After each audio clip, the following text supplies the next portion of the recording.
Hey y'all, welcome to the Southern Appalachian Herbal Podcast. I'm Judson Carroll and I'm an herbalist. I'm also a wild crafter, a gardener, and herb grower. I'm coming to you from high atop the beautiful Blue Ridge Mountains of North Carolina, just a stone's throw from the Tennessee line, overlooking the Pisgah National Forest. Absolutely surrounded by the bounty of God's green earth. I spent most of my life wandering these mountains and learning about plants from the old-timers and all sorts of characters. On this show, we'll talk about herbs and how to use them, how to find them, how to grow them, how to make preparations. We'll talk about a lot of things. We can also talk about permaculture, homesteading, foraging, and living off the land. Most anything, really. You can email me at southernappalachianherbs@gmail.com if you have a question or a comment. You can also contact me through the Grow Network, where I'm a regular contributor and a moderator for the forums. And my blog is, of course, southernappalachianherbs@blogspot.com. All right, y'all. I'm going to sit my guitar down and let's talk about herbs.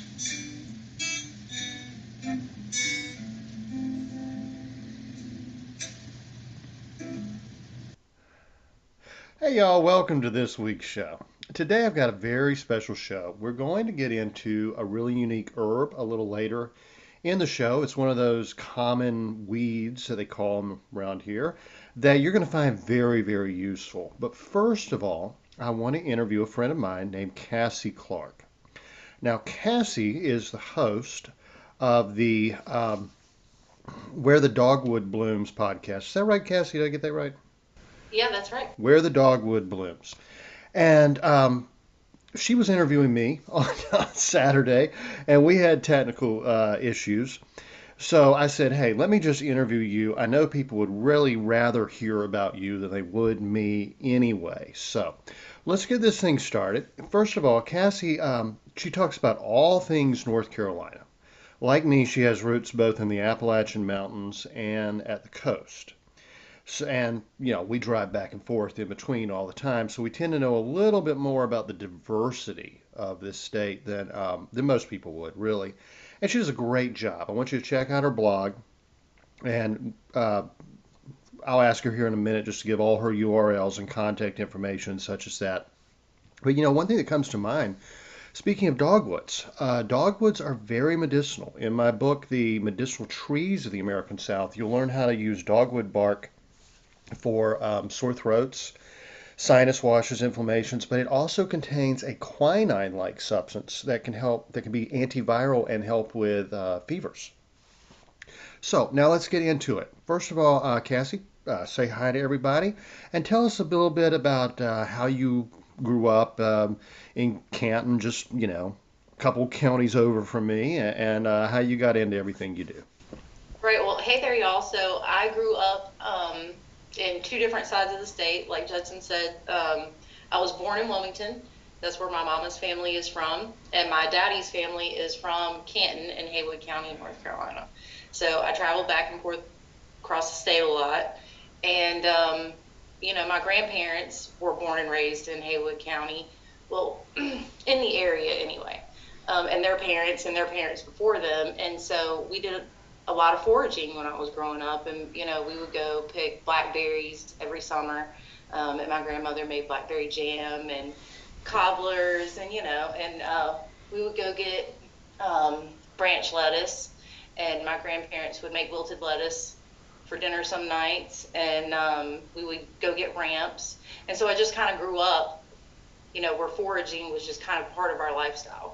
Yeah, very cool. I've told people before my favorite wild plant is ramps. I live in a mushroom paradise, temperate rainforest, 270 days a year of precipitation around here. But the ramps come in so briefly. I get obsessed about ramps every year. Do you have any good ramp recipes? I don't, but I tell you, if I remember correctly, we would go forage for ramps. And my papa was kind of stubborn. He would take us, so I don't know if you've ever been to Cataloochee or not, but Yeah. there is a section of the Great Smoky Mountains that is accessible through Haywood County, and that is Cataloochee. And so Papaw's ramp spot was literally just across the border into the Great Smoky Mountains. Okay. But that's where he had been going to get pick ramps since he was little, and so we would go there and we would get ramps, and then when we would come home, if I remember correctly, they would fry them up with bacon grease. Mm-hmm. Yeah. And I can remember eating them that way, and they were delicious. I'm not one for the bulb. I know that you like the stronger flavor, but Yeah. the greens I'll eat, but the bulb's a little strong for me. Well, yeah, the bulbs I really like them pickled, but I try not to harvest them as much as I can because, if you pick the leaves, the ramps will come back. If you Right. pick the bulb, you've taken the whole plant.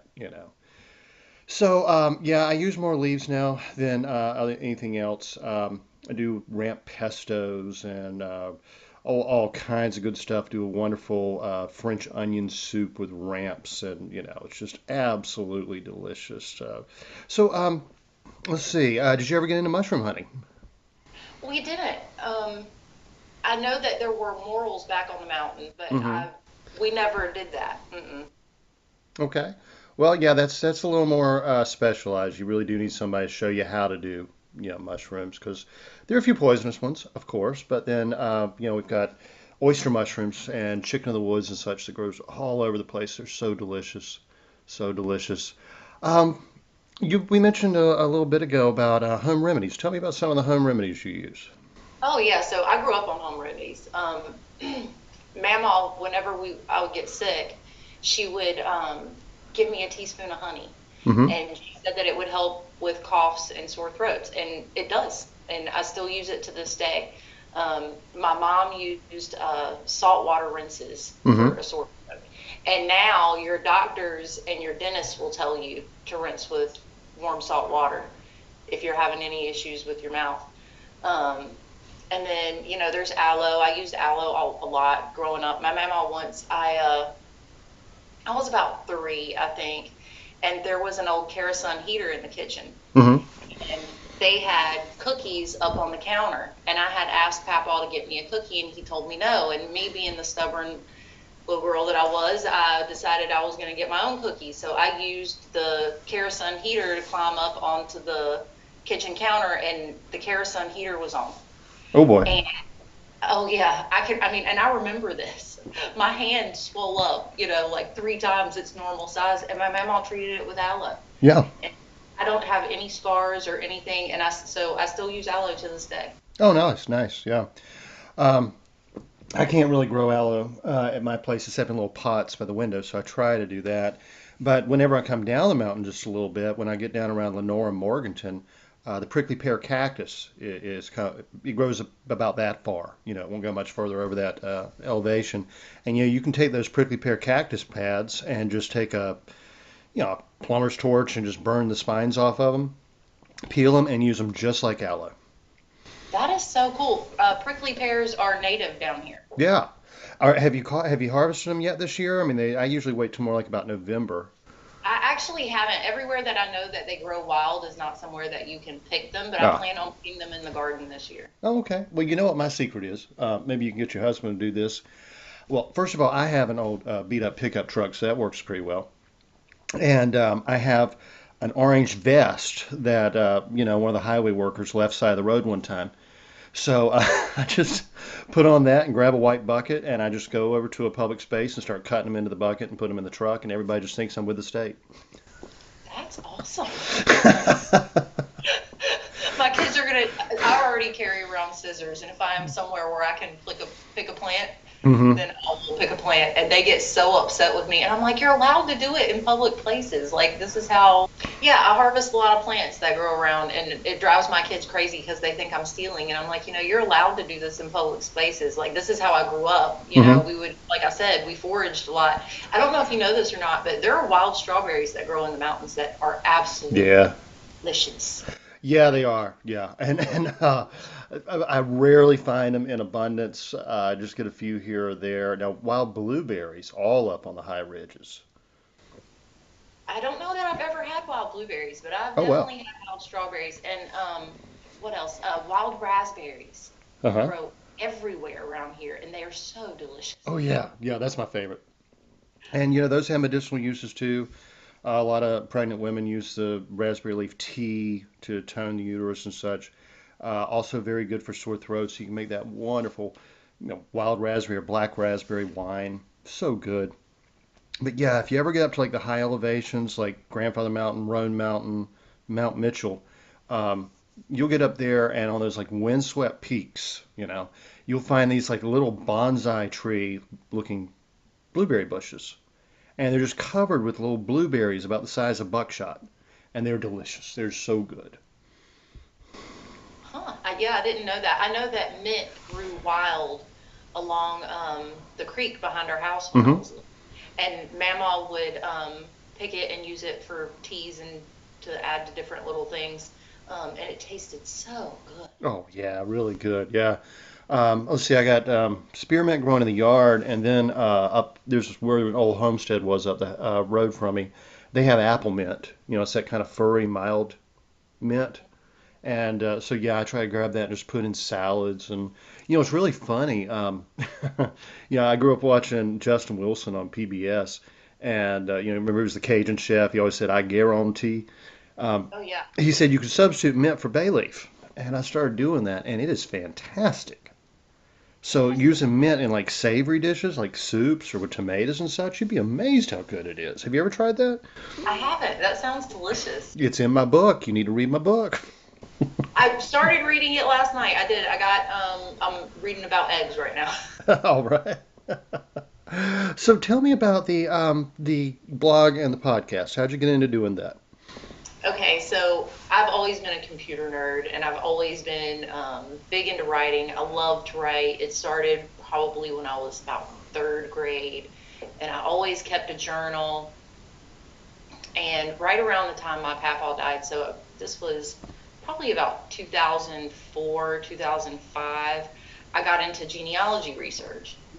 And I couldn't find anyone that I was related to who could help me, that we could trade information. So I built a website, um, and it was a genealogy website, and I did that for several years, and it did really well for what it was.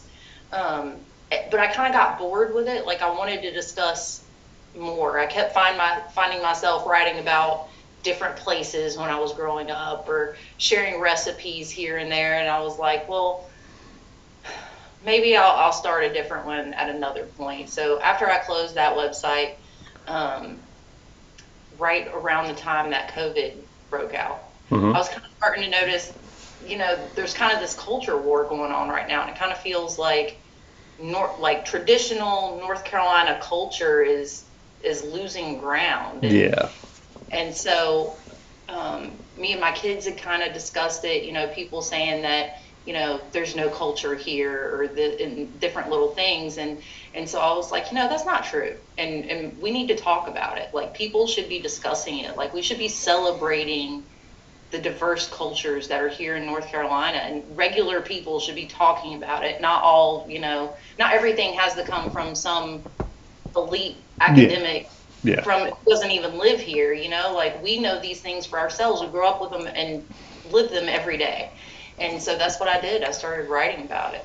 Yeah. That's funny. Um, there's some videos on YouTube and such old like PBS specials where they did like they got one on Appalachian dialect, they got one on the Lumbee dialect, and one on the High Tiders, I think. But speaking of like the academic approach to it, the voiceover for the Lumbee one, the Lumbee people have a unique way of speaking, specifically in their use of the verb to be. And they go and there's a trailer and the woman says, "That there dog be sleeping under that there porch. He gonna get himself dirty. Get himself out of there." And growing up in North Carolina, you that's just funny to me. I mean, I got, I'm related to so many people with so many different accents, and they're all such just normal, down home people. And then some academic will come in, like with Ray Hicks, he'd say, "Yeah, go," and the academic would say, "That dates back to the ancient British tradition of saying ye gods." And Ray'd be like, I never heard of that guy. Right. Well, I just feel like we should be talking about it more. It shouldn't be something that comes, from a PBS special. You know, Right. we should notice it ourselves, and I'm sure that we do, but a lot of people, we don't have time to research it and figure out where it comes from. And so I do that. Huh. That's what I do. I research it and I figure out where it comes from, and I let people know, whether it be traveling somewhere or the way we speak or the foods we eat. Like, I try to share those so that other people don't have to, they can learn from somebody who is from North Carolina without having to do all the research on their own. Exactly. Yeah. Well, I think you do a great job. I love the historic sites and everywhere that you go to. What have you discovered that is, if anything, has really surprised you since you got started doing this? Um, a lot of people don't really know very much about the state they live in, and that kind of blows my mind. And like you said in the beginning, I guess because I've traveled so much across the state, like my whole life, I just kind of took that knowledge for granted. It was something I assumed that everybody knew. Yeah.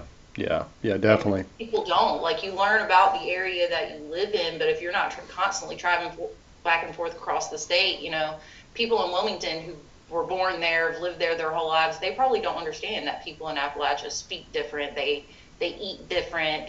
They have a completely different type of Southern culture than you have on the coast, Hmm. and Yeah. vice versa. Oh yeah. Definitely. Definitely.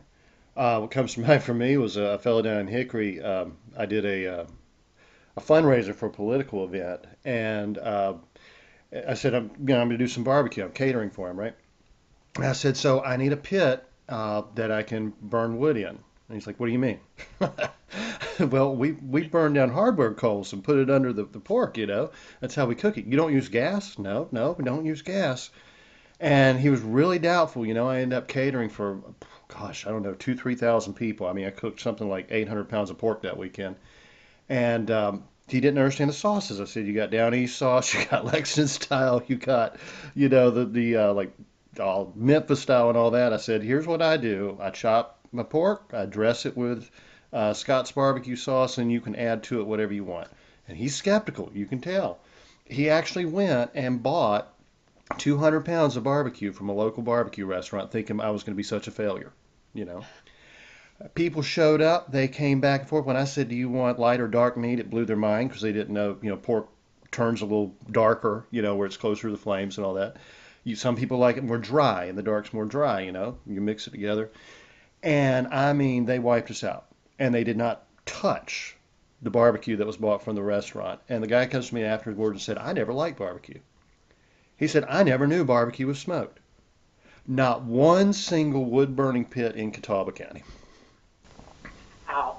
Yeah, I mean, even so, we talked about this the other day, but even my grandparents, who were from Western North Carolina, they preferred Eastern style barbecue. So Hmm. that's what I grew up on both sides of the state. Whenever I was in Canton or in Wilmington, if we were having barbecue, that's the kind of barbecue we were eating. Yeah. Well, and one place pretty cool. Name I'm blanking on right now is it's in Newland, so it's not far from where I live, which is why it's crazy. I can't remember the name of it. They actually use old wood cook stoves. So it's roast pork like you would think, but it's cooked on a wood stove. So it's smoked roast pork, and it's a little dry, but it's really tasty. That sounds good. Yeah. I love barbecue though. I mean, I went every time I go to Goldsboro, I go get some barbecue. Oh, you know it. Absolutely. Go Scots. Go Scots. And I may be wrong, but I think the last time I went through Benson, the White Swan had closed. And I hope that's not the case because that is such a historical landmark. And that's actually where Ava Gardner was discovered. Right. I have no idea. I'll have to ask my husband. He goes through there sometimes for work, so Hmm. he. Have you ever been to Mule Days? I haven't. Is that Mule Days up there? No, wait a minute. I'm sorry. Mule Days is, well, they have a Mule Festival there. I think Mule Days is actually over in Trade, Tennessee. But actually in Benson, the big one is the Gospel Sing. And that, people come from all over the country for that. It is really worth going to.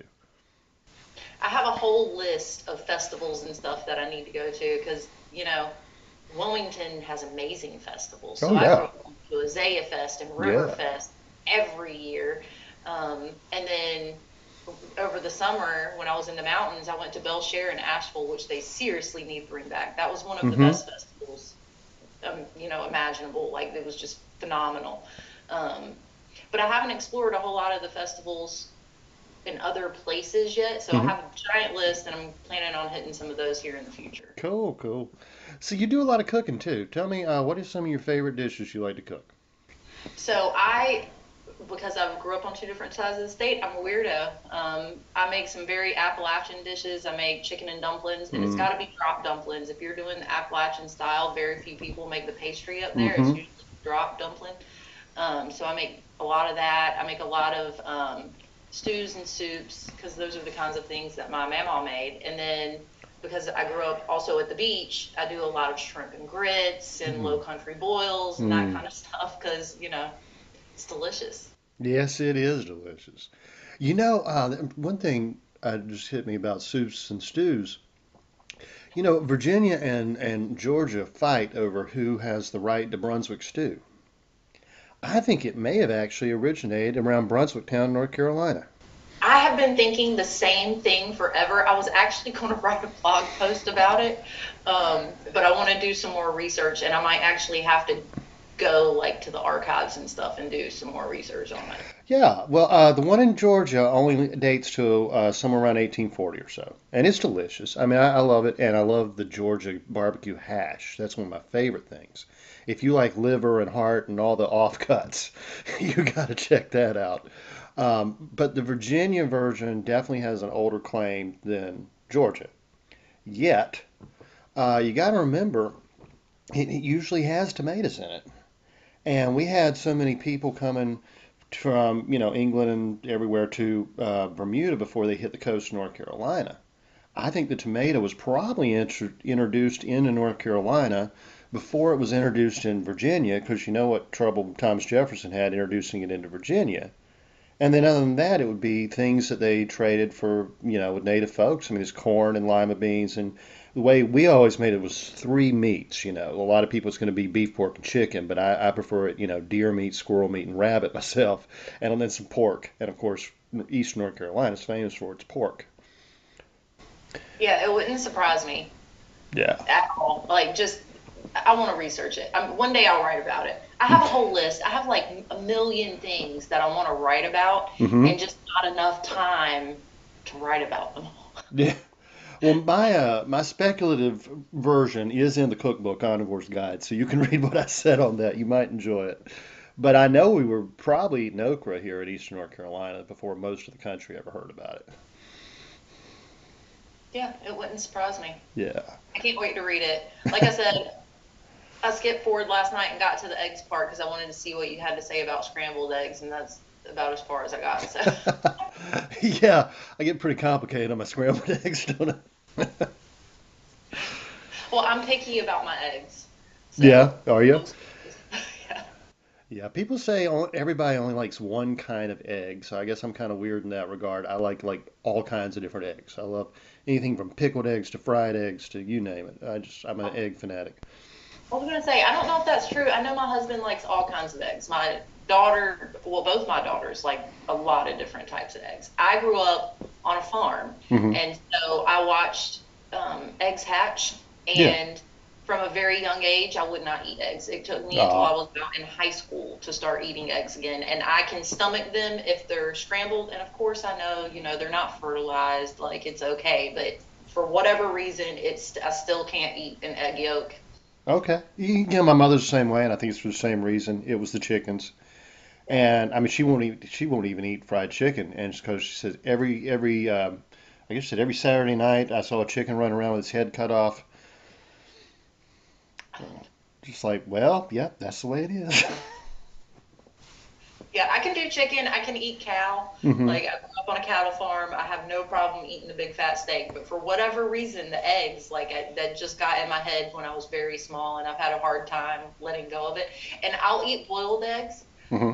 but I won't eat the yolk. I pull Really? the part off the yolk. No deviled eggs for you, huh?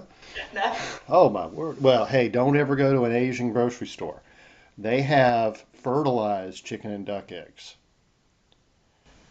Oh, Yes, and they're usually eaten raw. So it can be, you got to have a real strong stomach to get into that if you didn't grow up on it.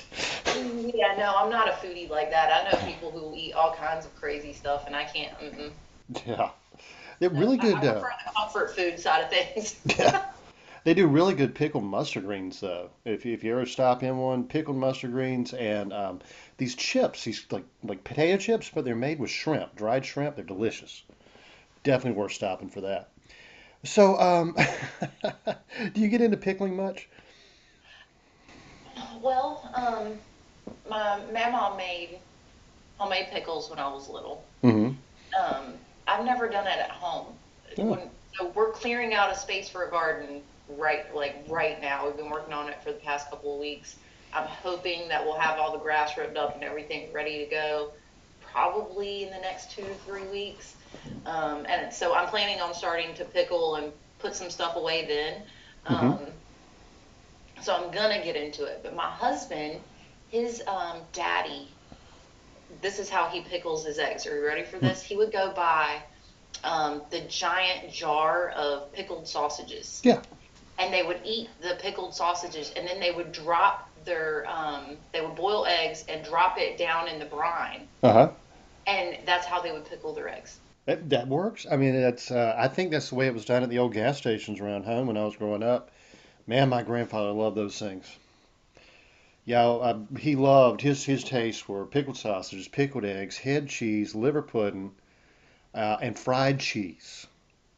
Now that's something a lot of people outside North Carolina have never tried. Have you ever had fried cheese? I have not had fried, or I don't think I've had fried cheese. It is so good. He always used the old hoop cheese from the country store, but you can use cheddar, you can use Parmesan, you can use whatever. Just grate it up and put it in a hot cast iron frying pan that's well seasoned, and it will fry and become hard, kind of like crispy on the edges and leathery in the middle. And if you want to get real fancy with it, you can turn them into taco shells. Ooh, that sounds delicious. Yeah, it really is. I'm gonna have to try that. Yeah, just fried cheese. I mean, cheese has such a nice fat content that, I mean, it'll just render it down and the proteins will solidify. And it's, yeah, I could basically live off fried cheese and fresh tomatoes. If I had to pick two things, that'd probably be about it. Oh, mine would be mashed potatoes. I have to have mashed potatoes. We eat it 2 or 3 times a week. I have a potato problem. Hmm. Yeah, so, well, growing up most of my childhood in the eastern part of the state, I'm more that way with rice. I love potatoes, but man, I can eat some rice. Right now, I just got a pot of, this is actually a pretty good recipe that people might enjoy. Just take some bacon and cook it down in your pot. Put in some onions, a little garlic if you want to, and some black beans or red beans you can use that you soaked overnight. Put them in there and let them cook till they get tender, and then add maybe about a half cup of rice with about another cup of water and let it all cook down together. It's delicious. Simple, easy, wonderful side dish. Yeah, that sounds good. Yeah, you kind of throw a little cumin, Well, maybe I a little love Creole rice season. too. Yeah. Um, love rice. My mom's family ate a lot of rice. Yeah. Well, that's the Eastern thing. Yeah, but my grandma made really good mashed potatoes. Yeah. Yeah, I love some mashed potatoes. Of course, I get a little crazy with them. I put in bacon fat and blue cheese and a mayonnaise and Oh, mine is a lot of butter mm-hmm. and cream cheese, sour Mm. cream, Yeah, yep. salt, and pepper, and it is fattening and it is delicious. Yeah, I use sour cream and I put in some chives too. And the thing I also do is I boil garlic with the potatoes and then mash it all up together. So that's real good. I like to cook mine with in beef broth and let Mm-hmm. them overcook, and then they get that really beefy kind of flavor that goes along with them. Oh, Oh, it's yeah, delicious. absolutely. Well, Cassie, we're running up toward the end of this one. Why don't you tell me everywhere people can find you and what you got planned for you next little bit? Right, so you can find me on the blog, which is Where The Dogwood Blooms, and you can also find me on the podcast by the same name. Um, I don't know what the future holds yet. I'm just kind of going with the flow right now, and I'm enjoying it. Like, this is fun. I'm enjoying the podcast and getting to talk to new people and learn their perspectives about my home and see how they differ from my own, which is great. And then, over on the blog, I talk about the cultural heritage of North Carolina and what it was like for me growing up, and I try to share other people's stories. It seems to resonate with people. I get a lot of interaction, which is great. Um, so I'm just going to keep doing what I'm doing right now, and who knows, maybe it'll blow up. We'll see. Yeah, absolutely. Well, I think you do a great job. And I want everybody to check out her work. Like I said, I enjoy reading it and listening to the podcast, and I'm sure you will too. So, all right, y'all. I'm going to say goodbye to Cassie here. Pause recording, and we'll get into herbs here in just a few minutes. Hey, y'all. Now let's get on with the herbs. And I'm actually going to do two today because I've just have a very small entry on bindweed. This is hedge bindweed. It's interesting because this is Calistagia sepium, also known as Appalachian false bindweed. So I want to make clear that this is called false bindweed. Bindweed itself is actually in the morning glory family. Now, the morning glory family actually may have incredible potential to be a cancer treatment. Now, I don't tell about people about herbs for cancer because so many false herbalists, gurus take people's fortunes and condemn them to death through untrue information for a profit. So I always that's what makes herbalists look bad, is one of these guru types that gets on Oprah or something and start saying, you take this and it's going to cure your cancer. No, no, no. There are some herbs that do have potential as cancer treatments. There are some herbs that have traditionally been used as cancer treatments. Essic tea, for instance. I don't recommend herbs for cancer because it's just too dang serious. Okay? I don't want to get somebody's hopes up, and I don't ever want to make a cent on giving somebody false hope. Okay? That's me. Um, that said, there's the actual bindweed, the field bindweed that is in the morning glory family that is like one of the worst plants for farmers, does show serious anti-cancer potential, anti-tumor specifically. I guess I should specify that. And it actually has a long use in Mexican South American folk medicine. So, if you have need of knowing about that, look into it. Look up bindweed convolvulus and look for those peer-reviewed medical studies because there actually are some on this herb. And hopefully if you have a doctor that's open to such, talk with them about it. But like I said, you're never going to get a recommendation for a cancer treatment from me. I don't even care if I fully believed it was like the magic bullet for cancer. No. Mm-mm. I'm only going to tell you, look it up and do your own research.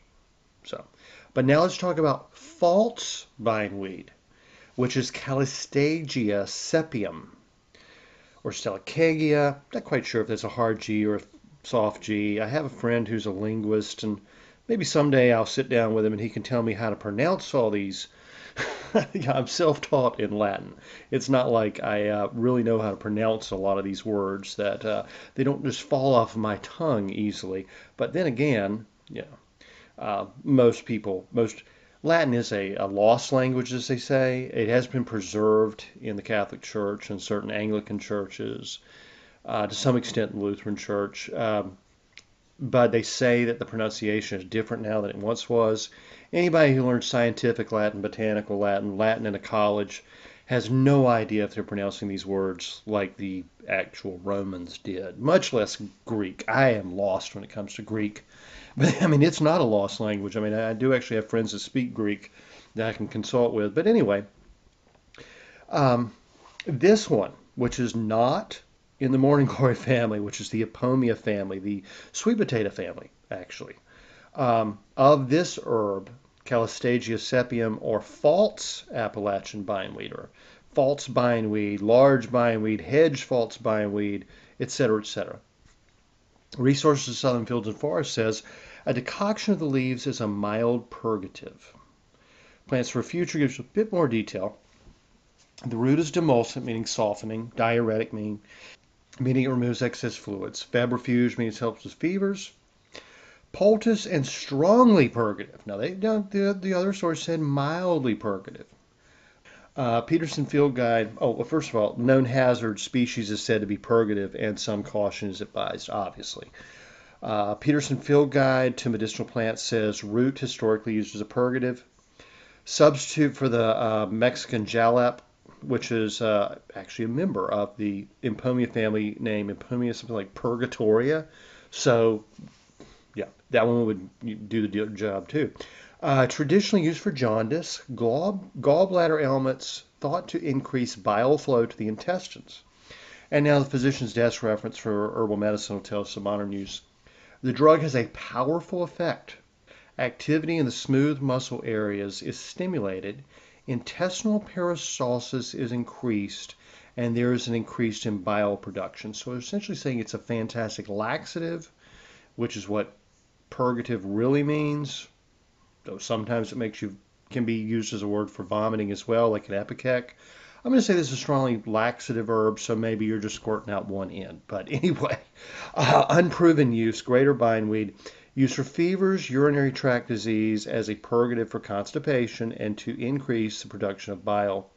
No health hazards or side effects are known in conjunction with proper administration of designated therapeutic doses. It is conceivable that an overdose of the drug would trigger intestinal colic. In other words, it could be so effective as a laxative, essentially, that you might not be able to stop. You might end up with almost like dysentery or something. So, or at least a lot of stomach cramping, intestinal cramping, gas, and all that. Now, the herb I really wanted to talk about today, because it's a follow-up on last week's show on wild mustard. And it's shepherd's purse, Capsella bursa pastoris. This is such a great wild edible. I collect it along with all my wild edible grains when I can find it. Really unique. The seed capsules they're like triangular, and apparently that looks like the bag a shepherd used to carry his belongings in. That's why it's called shepherd's purse. As a wild edible, very interchangeable with dandelion greens and mustard greens and all that. Medicinally, this herb is a lifesaver. At some point in your life, I know I have many times, there will be a lady in your life who begins to have what you would call excessive menstrual bleeding. That can be absolutely deadly, okay? And if she can't get to a doctor, or if she's hesitant to go to a doctor, or if it's over a weekend and all that, and she doesn't want to go to the ER, she can bleed to death. Several herbs help reduce bleeding. We've talked about yarrow before. We have talked about sage before. We've talked about several herbs. As always, with such a serious medical condition, I'm going to say go to a doctor, okay? But Susan Weed and Marjorie Gladstar and many herbalists who specialize in women's health issues will say, keep a tincture of shepherd's purse on hand. Keep some to use at a tea as well. For heavy bleeding, start using the shepherd's purse to reduce it. Now, this has been known for thousands of years, honestly, but I'll just start with Gerard in the 1500s. Shepherd's purse stayeth the bleeding in any part of the body. So I'm not just talking menstrual issues here. Shepherd purse was a soldier's herb, especially good for internal injuries, but for any part of the body. Whether it's very astringent, whether the juice or a decoction thereof be drunk, he means a tea or the fresh juice of the pressed plant, or whether it be used as a poultice, that means on a wound, or in a bath even, steeped in a bath, for like what we used to call a sitz bath. That would have been primary treatment for menstrual issues at the time, or in any other way, else, as he said. I try to wade through the Elizabethan English and make it make sense for you. It healeth green and bleeding wounds. It is marvelously good for inflammation, new begun. and for all diseases which may be checked back and cooled. It reduces inflammation. It's a good poultice for injuries, bee stings. He said the decoction does stop the lask, which was vaginal discharge, and the pissing of blood, which is blood in the urine. And yes, pissing is proper Elizabethan English. It's not a cuss word. And it actually comes from the French, and the reason the English think it's a cuss word because they think everything French is obscene. So anyway, and all other fluxes of blood, meaning flows of blood, all bleedings. Culpeper said it helps all fluxes of blood, either caused by inward or outward wounds, also the flux of the belly, and that would actually mean like diarrhea. So flux is flow, essentially. And bloody flux, meaning bloody diarrhea, which is when it's really serious. You're talking like serious food poisoning, dysentery. Get thee to a physician immediately. And again, this is an instance where shepherd's purse could probably save your life. Spitting of blood, as in lung issues, consumptive issues, and bloody urine. Again, very serious. It stops the terms in women. He's actually saying it stops the terms, meaning it stops the menstrual flow. Being bound to the wrists and hands and the soles of the feet, it helps yellow jaundice. Does it? I have no idea, but in the 1600s they thought it did. It might. The famous French herbalist Messague, what was his first name? I cannot remember. All he'd used was herbal baths, hand baths, foot baths, and sitz baths, get in the bathtub. And that was an herb he used for liver issues. Amazingly, been used for thousands of years in the exact same way in Chinese medicine to kind of draw toxins out through the skin. He said the juice being dropped into the ear heals pains, noise, and muttering thereof. Now, as I said, it's astringent. It helps bring down inflammation. Good for ear inflammation. And ear inflammation, especially with allergies and infections, can really damage your hearing. So anything you can use, as I've said many times, onion juice and garlic juice is just like the go-to for ear infections. But something that'll bring down the inflammation, like shepherd's purse, is also really good to have on hand. And he says a good ointment may be made of it for all wounds, especially wounds in the head. And he makes a great point that the plant is so common, or it was in England at his time. Providence has made the most useful things common, and for that reason we neglect them. Few plants possess greater virtue than this, and yet it is utterly disregarded, and that is absolutely true, especially in our time. You have to remember, Culpeper was essentially a pharmacist, an apothecist. He was pointing out in 1600 England that this incredibly useful plant was already being overlooked by the pharmacists and doctors of his time. Miss Greaves said in the 1930s, she mentioned it's a native of Europe. It's a cruciferous plant, so just like your mustard and your turnips and your collards and your cabbage and all that, so you know it's edible. It's one that was introduced to America by our ancestors and is now considered a weed, whereas they brought it here just like dandelions and chicory and everything, burdock, useful food and medicine, and now we think of it as a weed. We're dumb. They were smart. She says it was unknown to the New World before the Pilgrim Fathers settled there. Well, yes, pilgrims did settle there, but of course they were not the first.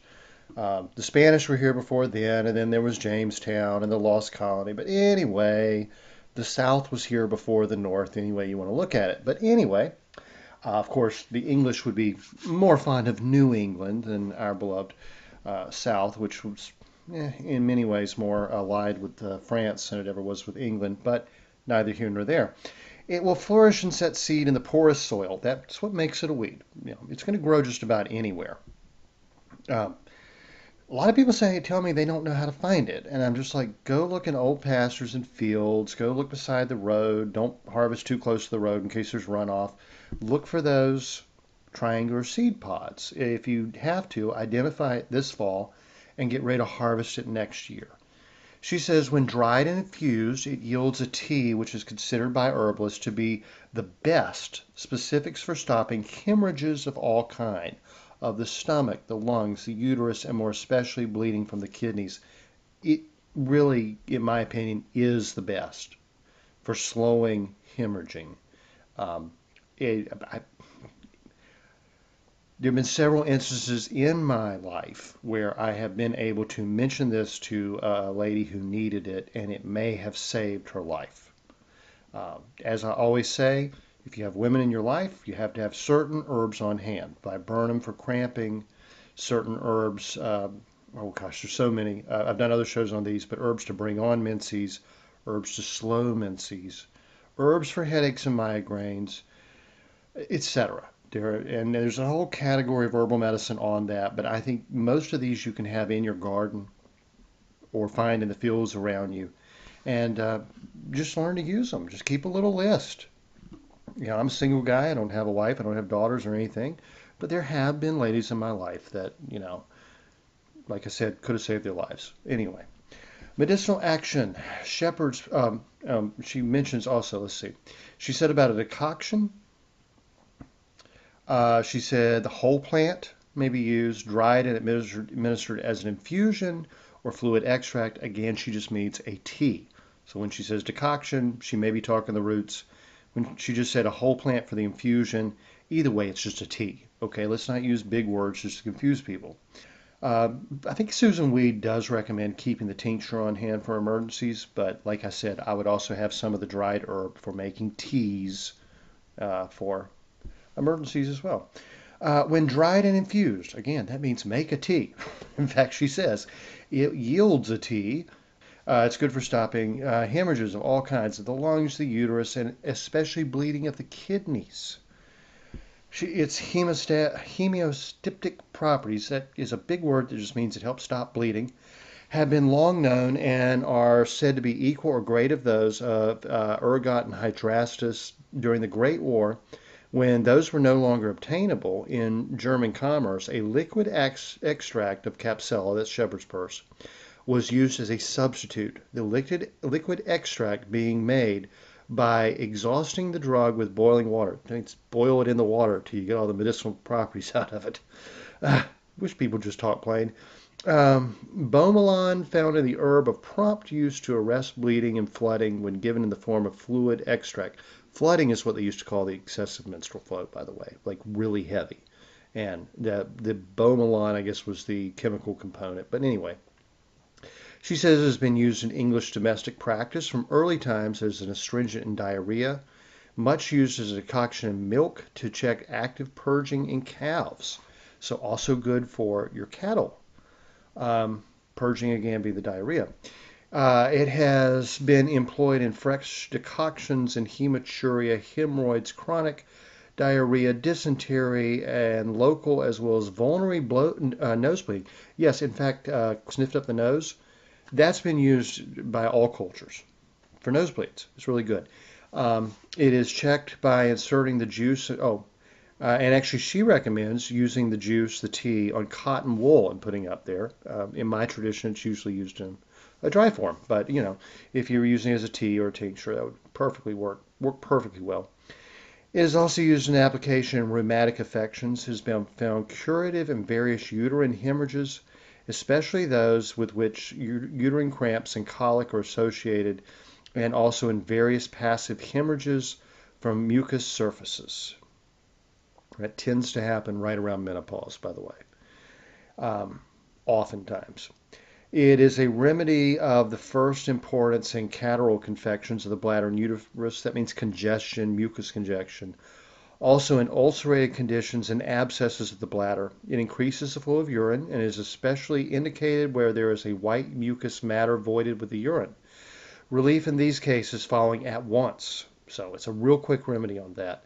It is antiscorbutic, meaning if you eat it, it will help prevent scurvy. Stimulant and diuretic action causes it to be much used in kidney complaints and dropsy, and other stimulating diuretics such as couchgrass may be combined with it. Yeah, couchgrass is a really good one for kidney stones, urinary stones, good diuretic, good one to have on hand. She goes on and cites many sources.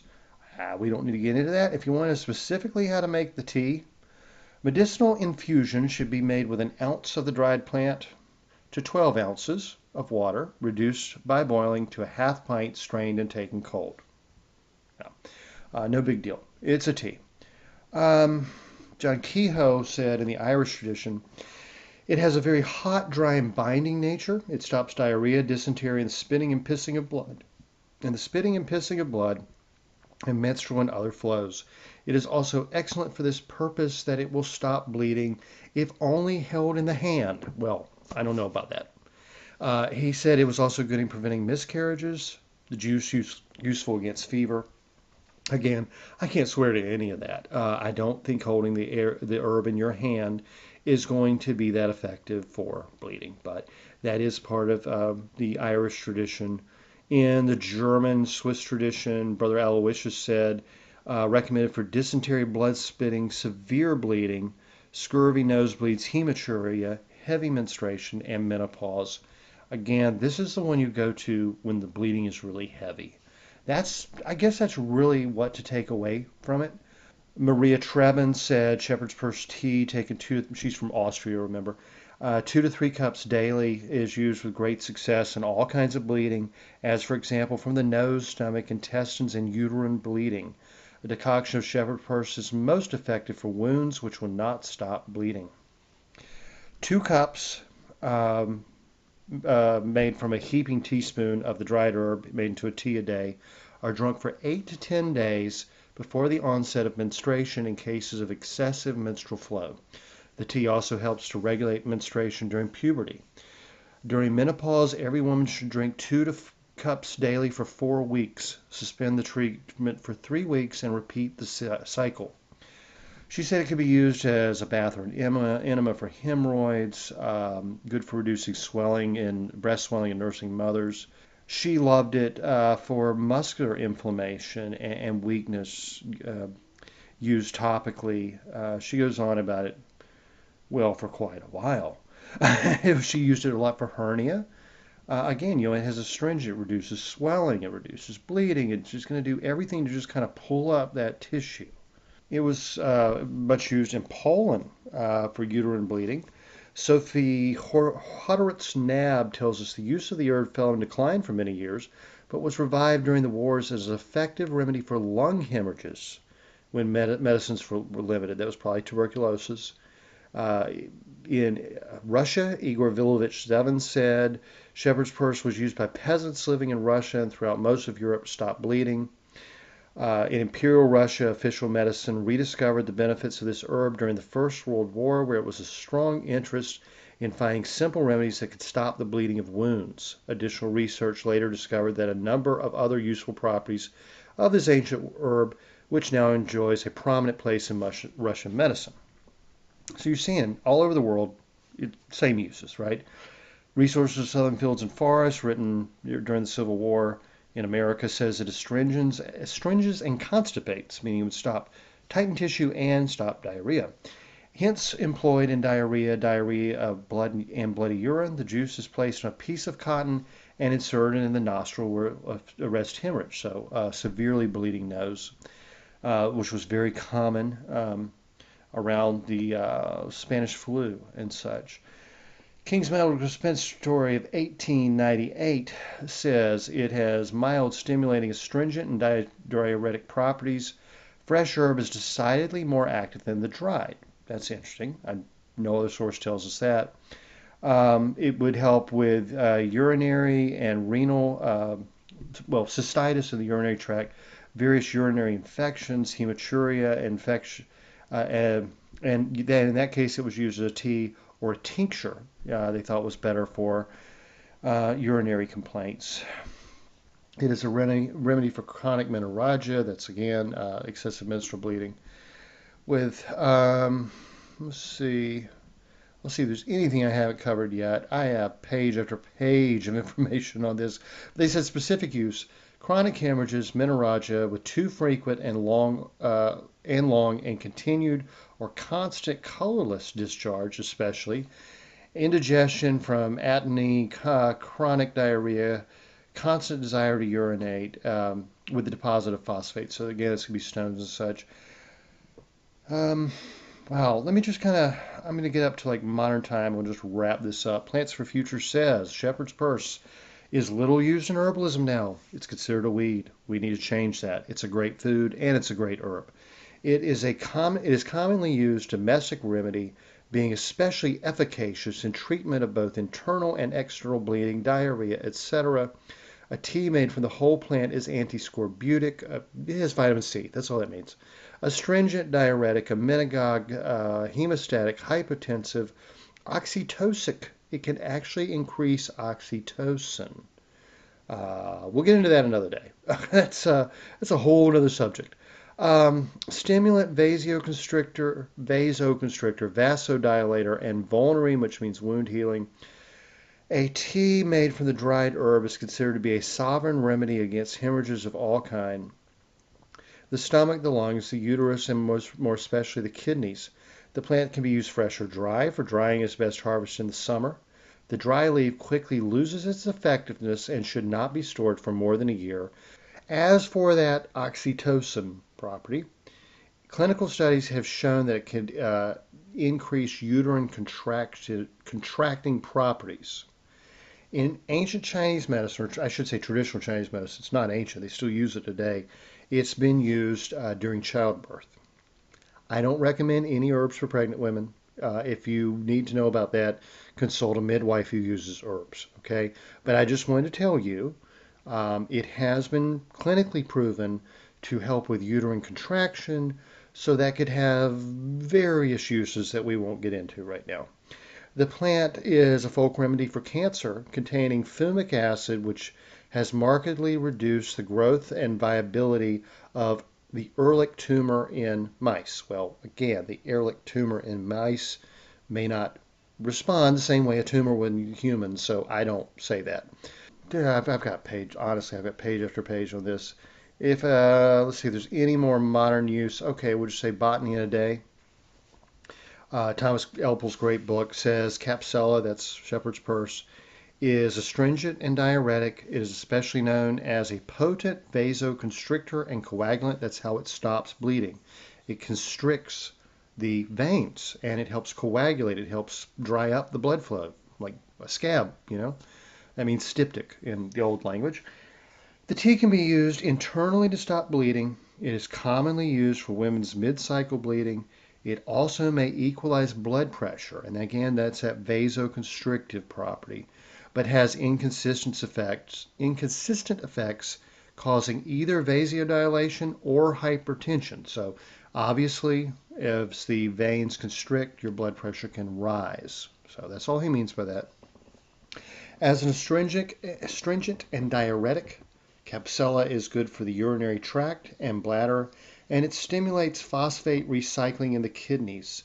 It is given during birth to stimulate uterine contractions. It is a remedy for diarrhea.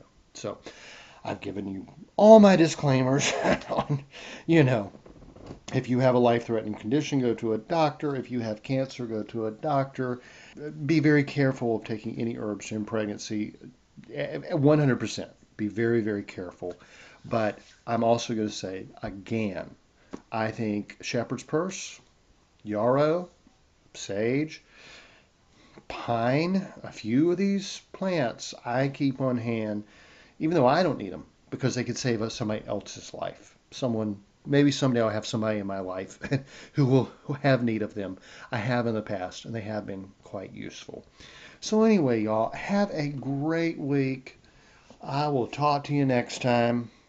I hope you enjoyed the show. It was a little different than usual, but, it just kind of came together by just making lemons out of lemonade. And I think it's great. I really enjoy Cassie's blog. She's a good friend. I enjoy talking with her.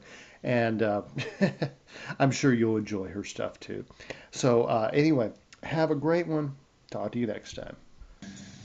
The information in this podcast is not intended to diagnose or treat any disease or condition.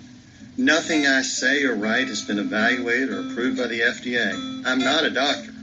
The U.S. government does not recognize the practice of herbal medicine, and there is no governing body regulating herbalists. Therefore, I'm really just a guy who studies herbs. I'm not offering any advice. I won't even claim that anything I write or say is accurate or true. I can tell you what herbs have been traditionally used for. I can tell you my own experience and if I believe an herb has helped me. I cannot nor would I tell you to do the same. If you use an herb anyone recommends, you are treating yourself. You take full responsibility for your health. Humans are individuals and no two are identical. What works for me may not work for you. You may have an allergy, a sensitivity, an underlying condition that no one else even shares and you don't even know about. Be careful with your health. By continuing to listen to my podcast or read my blog, you agree to be responsible for yourself, do your own research, make your own choices, and not to blame me for anything ever.